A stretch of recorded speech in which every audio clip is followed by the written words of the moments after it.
Greetings, Kerbonauts! This is Kerbal Space Program. I'm Bob Fitch, and this is episode number 4 of Project Odyssey, in which we are launching the TDRS C3, the orbital spare satellite. We don't actually need it up there, but Bill is requiring that we have backup plans for everything we do in this project. So we're going to put that up there because, frankly, we don't really want to have to deal with his quirks and mannerisms regarding orbital debris.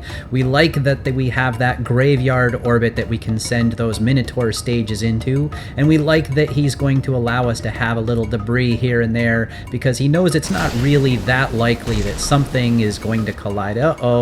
Oh, I completely forgot. I'm supposed to reduce the heat output of those itty bitty tiny little retro boosters there. They're overheating. They're too small to be generating as much heat as they seem to be doing, and so they're kind of popping at the end of their lifespan, which is only about 2 seconds long. Anyway, we'll throw our fairing off to go be destroyed and probably smash into the ocean, and then continue pushing our orbit out here like we have done in the past, where I go and I target the TDRS C1 because it lets me look at the relative inclination, and it lets me figure out where my ascending or descending node is going to be relative to the target orbit that we know is at a perfect equatorial. So just a couple maneuvers right there lets me see where I need to point the nose of my craft in order to get myself out there, and then we'll continue our burn here until we're done. And while that continues, I believe I have some good news for you, everyone. Oh, that reminds me of World of Warcraft. Good news, everyone! I've activated the poison slime pipes, or whatever it was that I used to hear when he would do that in whatever raid that was there in Ice Crown. Anyway, let's not mix our games together. So here, I finally have that orbit right, and the good news is that I think I have decided that I have enough time to throw together a little something that for some enterprising viewers might be able to take advantage of some of these parts that I've been constructing. So what I'm going to do is I am going to put a zip file in a Dropbox, and I'm going to have a link to it down in the description of this video, and as well as a link to my forum web post over in the Kerbal forums. And that web post, as well as the description with the Dropbox info, will allow you to get the module manager files that I'm using to set up my game. I'll also include the current source code to the C# program that I'm using in order to do my sort of reinstallation of the game. Okay, but the satellite has reached the apoapsis, and it's time to make its final maneuver. So a little bit of power will be transferred from that lower stage that the batteries still had power up into the top one to make sure I had enough time to actually activate this and get the solar panels out. When it finally moves around into the light, the solar will activate. Until then, it might run out temporarily, but that's okay. I really needed most of the power over here. This one has no extra power input, which means once this one runs out, it's totally dead. And that's why we have to get this one going right away. Shift it over, power it up, and start it going into that graveyard orbit. If we don't, it could run out of power before we actually get it into the graveyard orbit. And then Bill would require us to go and get it and pull it back down to Kerbin and destroy it or something like that, or at least go up and boost it into a higher orbit into the graveyard there. So we've shifted one side, and now we're just going to, because the power's getting low, we're just going to basically drive straight toward Kerbin, which will move our apoapsis and periapsis, shifting the whole orbit over there a little bit. And then with the fuel that we have left, boost it even higher. So now we are surely not going to run into that at any time in the future. And it's time to get this third satellite, going into the correct location, because it seems like I might be, oh geez, I forgot again. I need to go and get the power out of that Minotaur stage, because if you tab away from it, you focus on some other craft, the power stops going down on it for some reason. If I'm on it, then it does run out. So okay, there, now we've got it run out of power. We can go back and do this properly. So yeah, we had those orbits totally off. Turns out that I'm going to have to use MechJeb to know where I'm going and not that Curbulator. Maybe my formula's wrong, maybe Curbulator does it wrong. I'm not really sure exactly which one it is. However, either way, the MechJeb one, I think in all of Project Gateway, it seemed like it might have been working okay. So we'll go with that orbital period readout there, set all of our dishes as well, since this third satellite has its normal dishes that has nothing to point to because it's a backup satellite. So we might as well just point it at the other two, TDRS 1 and TDRS 2, and then those in turn have some big dishes that are currently also backups and aren't pointing at anything, so both of those can point at TDRS 3. And come to think of it, now that I have shifted, TDRS 1 and TDRS 2 are sort of not in the right positions. If we just leave them where they are though, this will create somewhat of a triangle around Kerbin with all these things actually communicating with each other. That would eliminate the problem that you can get with the 2 satellite only version that has that tiny communications blackout that's on the far side of where the 2 satellites are. By having this triangle, I'll actually now have 100% coverage all the time. So we'll just keep it that way and go with that. Well, we have not come into the vehicle assembly building once to show what's going on with my welding, and pay no attention to the little Kerbals down here because this is not actually the same saved game as I'm using to actually play the game. This is one where I have just some of my mods put in here with no changes at all. This is just a few of the mods in one particular mod viewer installation. I have different mod viewer installations that allow me to see different things. So while you'll see things like Lackluster Labs and Near Future Propulsion and KW, in a different installation I have B9 and other things like that, and there's several of them, and if you saw episode 1, you know what I'm talking about. Now I thought I'd come in here and show you how I put together that cryogenic second stage. So basically I started by looking through all of these different parts in here to try and find ones that looked interesting to me. That one was one that looked interesting, so I thought I would pick one of those. And if we go back here a little bit, you can see that these looked interesting to me. I thought maybe I could put some of those down on the bottom. We also grabbed some of those. I thought about using those, but ended up going with those instead. For the body of the actual fuel tank there, I decided to use those. Oh, that's much larger than that. I wonder if I used a smaller one, if there's a smaller version of that one around here, or if I just scaled that down a bit. No, I guess I scaled it because that's the size of it. It's really big. So I got a few of these and I stuck them on top of each other to generate the actual tank itself. And then we put this here on the bottom, and I grabbed one of these argon tanks and I stuck that there and took some of these and put them like this with some symmetry, like that. Once things scaled down to the proper size, I took a couple of these and we just put 2 of those on the 2 sides like that. Oh, and let's not forget, I also had to put on a fairing. I flipped it over like that and stuck it on the bottom there, and then we took this part and we put it on there. Attached these a little bit more centrally like that, and then finally grabbed this. Actually, it's a liquid fuel assembly. We put that up on top there, and I rotated that actually. I moved that around to be like that.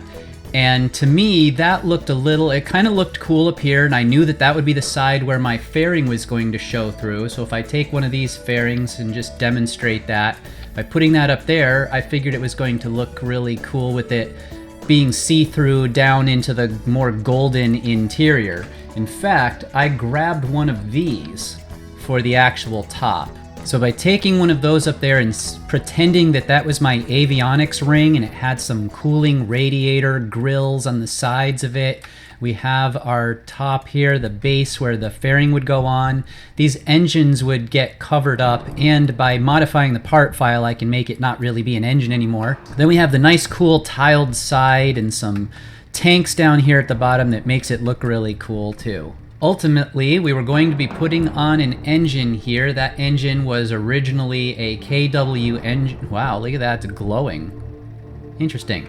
So this was a KW rocketry engine, and by scaling it down a little bit, I was able to get it to the right dimensions to have it be like about a 0.6 meter diameter to do our orbital insertion. So then ultimately we take all of this stuff, we drag it up here, we drop it on the weld it button, and that creates a part file that I can then modify the coordinates and stuff inside that part file, which ultimately led to having this part put together finally, and see how it's got all the same components, but they're scaled down into a 1.25 meter diameter. So if we grab this and shift it up here, you can see how this got welded and turned into that. So if we take our closer look in here, you can see right there, all the way down through the tanks at the bottom with the 4 around the sides and the little golden ones that are underneath in there.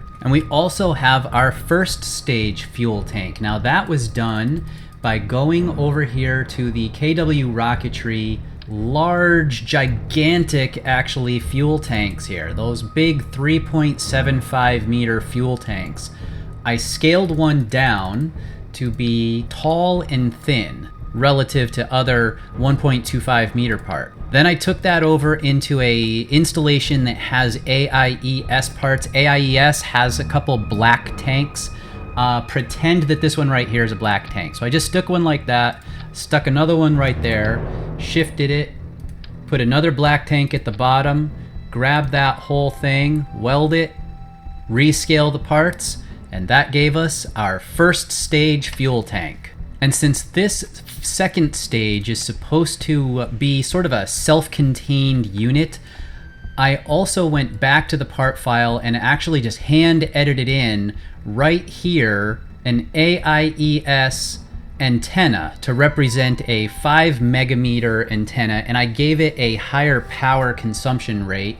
Also in the avionics section, I'm imagining that there's a battery in there and a attitude control software.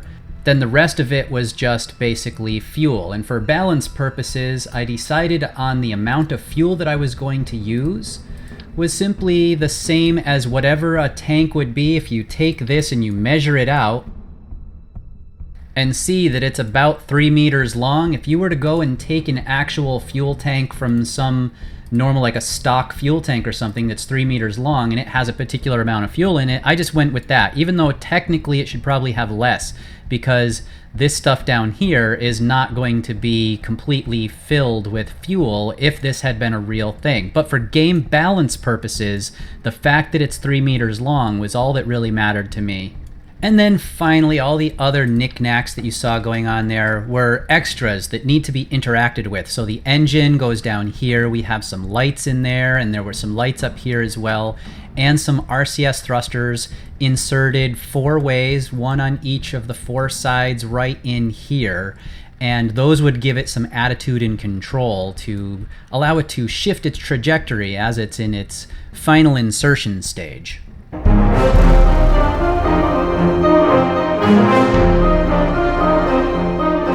So it's serious then. We're running out of fuel and have no way of replacing it.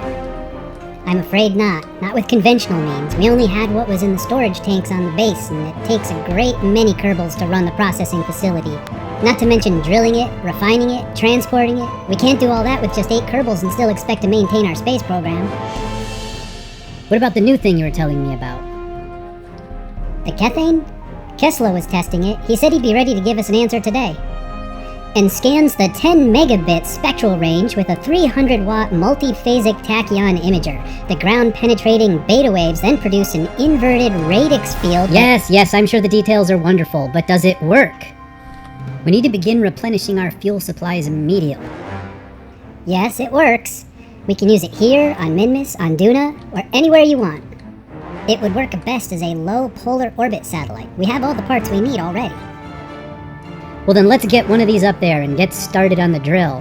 I want a containment unit and fuel converter after that.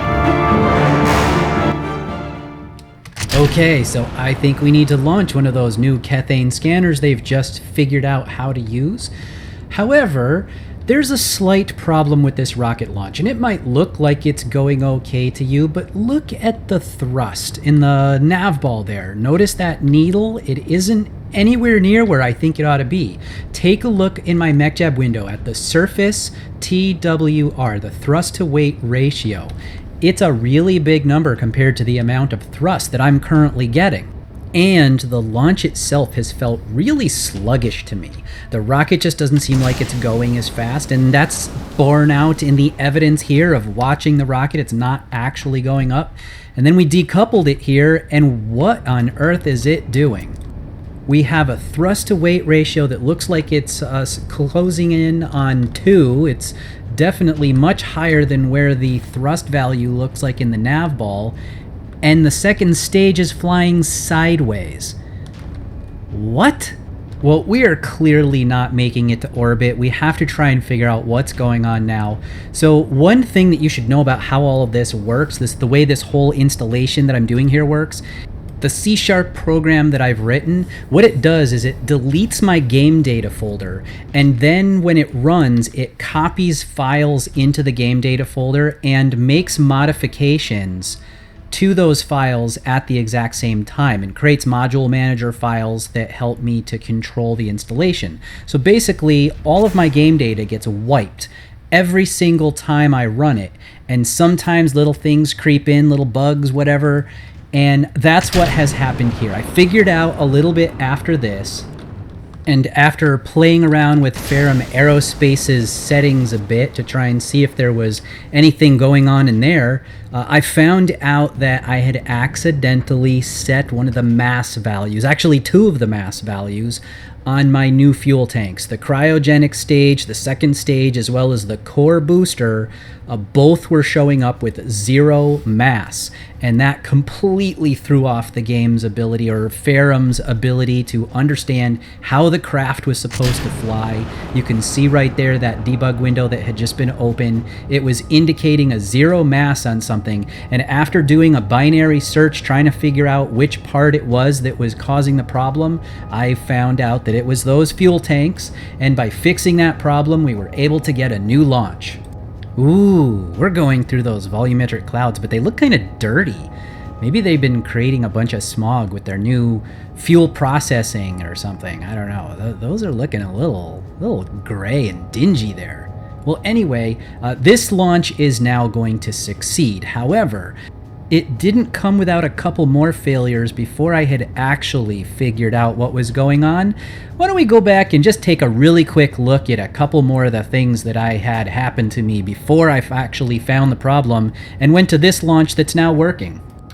So the first failure, or second or third, or whichever failure this actually was your standard flip out because it was still happening. I couldn't get it to get fast enough to actually get any sort of altitude, any velocity. So just as an experiment, I decouple it and I watch as it kind of flops around like a dead fish. I'm thinking, you know what? I'm totally saving this lower stage.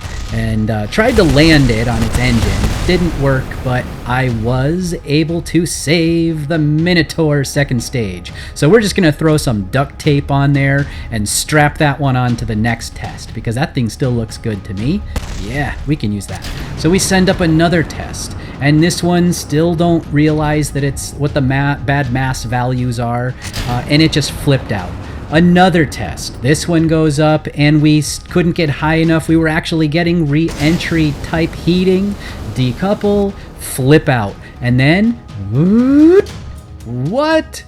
That thing is taking off into the horizon. I had put some fins, you see on the bottom there. At this point I was thinking, maybe if it's Ferrum, I don't know, I'll put some fins on it, try to stabilize it, and that thing just sailed away when I decoupled it. So I decided to reduce it down by a fin. Now there's only 3 fins on there, and this time it didn't go sailing off into the horizon, but it still wasn't working.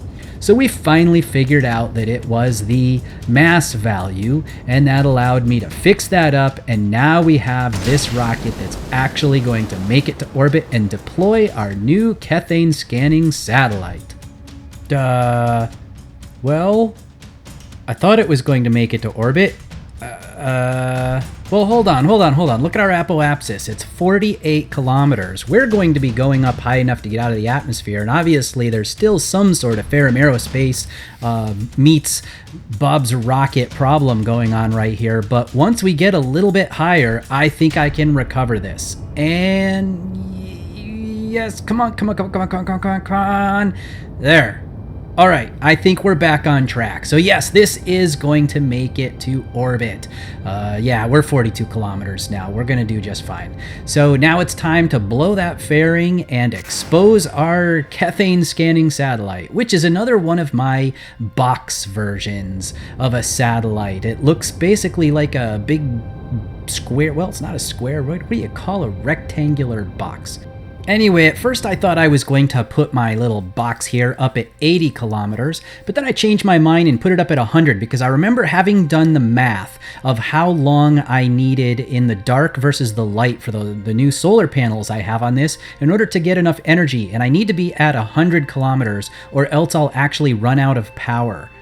So we've just set up a maneuver node in order to get ourselves on course once we reach it for a slightly higher inclination. I'm trying to hit at least 90 degrees inclination as well as a nice circular-ish orbit, and once it's at 100 to 110 kilometers, that's good enough for me. So we begin to open up the satellite, and you can see inside there we have a scanner for analyzing the surface of Kerbin. We have a Kethane scanner, which we're using. This is just a demonstration flight, basically. Bring out that antenna so that when we decouple the Minotaur stage, we actually won't lose any communications. And we have these new solar panels that are on the side here. We'll bring those out. They have enough power for this smaller version of a satellite. We didn't need the big ones that I had used on the other thing, on those Tidris satellites that are doing our communications from geostationary orbit. So before we actually get into the scanning, why don't we go take a look at how this one was put together. And here it is. You can see that this one has a couple of servos that are set up. We'll get to those in a moment. You can also see that it has plenty of delta V to get itself up into a low Kerbin orbit. Heck, this is the same type of launcher that is currently getting us into geostationary orbit, so certainly it's going to be good enough for our low orbit. If we take a look over here, you can see that I'm still running with those same 3 CPUs. I figured while we're in here, maybe we should actually take a look at the other parts that I have worked into at this point. So you can see I've got my boosters and fuel lines. I've added the FT20 fuel tank. That's it's an Oscar-sized tank, but with a little bit more fuel because I'm using my version of how much should go into any 1 cubic meter of a tank, but I'm also rounding it out so that I don't have any weird floating point values. So this is the smallest increment you can get, 9 and 11, because it's always in increments of 9 and 11 for all the fuel tanks I'm going to do. So we've added in the Kethane tank here since I've got the Kethane installed now. The good old tiny mono tank that we've been using on our satellites, along with over here these satellite ACS thrusters. And then we have now a new engine because I wanted to add this engine and put it on this satellite that you're going to see in here in a second. Why don't we pull that fairing off and you can begin to see what's going on in there. There's that engine down there, right there, okay. And of course, this is the one that goes on our second stage right there. We have that Phoenix 100 OME. The 100 is for the thrust. A black tank that just sort of slipped in. I haven't used it yet. It just sort of slipped in when I was making one of these lower stages here, this core stage. And of course, we have our solid thruster that I haven't really tried on a rocket yet. And our Minotaur second stage, that's that one welded part right there. And then the actual Phoenix 350 FS that we're using for the launcher on stage 1. Moving along, we have ourselves some RCS thrusters that I haven't used yet, but I plan to. My mini control moment gyroscope that's being used on the satellite, but with a significantly reduced torque. However, when it's running, it uses an okay amount of power there. A couple RCS thruster colors. I typically am using just the gray ones, I think, right now. I don't think I use the black ones yet. And moving along, we have various plates and struts. some shrouds and bits in our 6S compartment, some decouplers for when I get around to actually needing them. And I have added a fin because I thought I might need it, but I ended up not using it after all because it turned out my problem didn't really have to do with that. It was that zero mass problem. We still have the same payload shrouds up there. We got various lights and some new batteries got added here. I've got an E3 and an E6, which are very, very small batteries.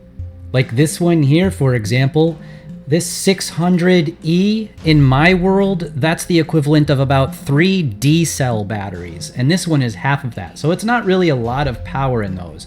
However, this satellite actually runs on only 4 of these right here. So that's the equivalent of 6 D-cell batteries. Not too bad. Okay, so various lights in the bigger batteries, servos, and we have this new satellite panel that I've added just for this satellite right here. You can see it on the side right there. I used a trick to get that one hooked up to the side because it was going to stick out of the fairing if I didn't get it nice and flush like you can see right here, similar to how a real satellite might go. But if I had just used it without using my little trick, you can see that it would have looked like that and it would have stuck out of the fairing. And this is the one that I said I wasn't using because it was too much power. I didn't need that much, and so I went to this lower, smaller sized one. It's about half the mass of one of these bigger ones. And you never know when that mass is going to matter. So some parachutes and the Kethane generator. I've started working on my life support,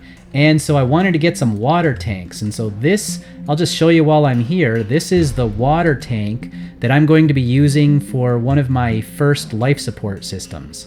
All right, moving back over to here. Finally, you can see that I've added some ScanSat parts, the Kethane scanner, and we still have the good old satellite dish type things here and the antenna that allow me to do the communication. And then in our sub-assemblies, we have our Manticore first stage, as well as our Minotaur second stage that everything is getting put together with. Now, getting back to the rocket, since you just saw the Manticore as well as the Minotaur last time, you don't need to see that, we can get ourselves in here and take a look at what's really going on. Now that, of course, I just added, that had nothing to do with what was on here originally. We have some lights on the outside connected to some circuitry that's coming through on the sides. We have our radiators here to make sure it stays nice and cool, an engine at the bottom, RCS thrusters, and a fuel tank for just a little bit of orbital maneuvering. So why don't we take a look in from the top down now. So I had a panel on there just to cover up that piece of the scanner that was underneath it, and then we had this plate that had the scanner attached to it and a light right there, and it was attached to this hinge. That hinge is why it opened up on the top. And then we can see down inside there, we have our scanner and our antenna and the solar panels. So now you're getting a little look at what happened with the solar panels. Let me show you exactly how I did that. So I put a strut on like this. Then I went and I grabbed the solar panel that I wanted, which was this one right here, and I stuck that there, but then I flipped it so that it was backward. Then I grabbed that strut, reattached it, and flipped that so that it was backward. And that embedded it just a little bit inside, but still left the solar panel right here on the surface. So then we have our plate here with the scanner that was attached to a hinge there, a couple lights inside to give it a nice little glow. We'll take these panels off and you can see what's going on inside here. So we have the antenna, which is connected to this CPU because that's the CPU that actually manages that antenna. And remember, I'm just role-playing this. I don't really need to have all these computer units and pods. I'm just doing it because I like the idea of having each of the CPUs dedicated to a different function. So this one is operating the antenna. This one is operating the 2 scanners. And this one is operating my SAS, my attitude and control systems. And here we have those 4 batteries that I told you about. And underneath it all, we have our monopropellant. And that's it. And that brings us back to orbit, where we had just finished decoupling and getting the satellite all deployed, and now it's time to do the scans. Meanwhile, we'll take that lower stage, and just with a tiny bit of thrust, we'll be able to retro burn and get that to deorbit. We're not going to send that into any kind of graveyard orbit because we're way down near the surface already. It's just a tiny bit of delta V in order to get us deorbited there. Meanwhile, that satellite, we've started our scan, and you can see here that we're beginning to go around. The Kethane scanner's turned on, and it's doing its little blip, showing me all the spots of Kethane along Kerbin. Now, of course, we're going to just imagine that out in the world, the Kerbals have found some sort of way to set up an extractor or whatever. I can't actually spend a whole bunch of time doing that. Meanwhile, while I was doing that scan, I was also fixing my curbulator. Remember that I had that orbital period calculator, and it was not calculating correctly because I had not used the semi-major axis. I used the apoapsis. I don't know what I was thinking. It was stupid. I completely forgot about it, but now I'm adding in my periapsis to that calculation, averaging it out, and when I did that, I found that the orbital period was now showing up correctly. Meanwhile, in that lower right, that stage is trying to deorbit, but Ferrum Aerospace and Deadly Reentry are conspiring together against me still and not allowing it to burn up. They're claiming it's shielded. I had a little problem with the satellite. We had to get it into a slightly different inclination to finish the scan, so I had to do a little tweaking of its panels, but then I opened them back up and we were back in business. Beep, beep, beep, beep, beep, beep, beep, beep, beep, and while it's doing its beep, beep, beep thing, I switch out here now that I have that orbital period calculator set correctly, checking to see whether or not it looks like those geostationary ones are right, and now they are showing up at the 21,600 seconds, which is geostationary. So that's all good. We'll go through one by one, checking each of those 3 satellites before we're completely done here. I'm sure Krantz back on the surface is eager to see what's going to become of those scans that we need to get back to, so I'll be doing those in a second. If this works, this is how we'll be able to come back from Duna. We could mine the fuel right there. Okay, Kerbinauts, that's gonna do it for this time. I believe next time I might be trying to get into some life support rebalancing because it's time to start trying to explore space with Kerbals. We'll finish out these scans in between shows. Until next time, I will see you later, Kerbinauts.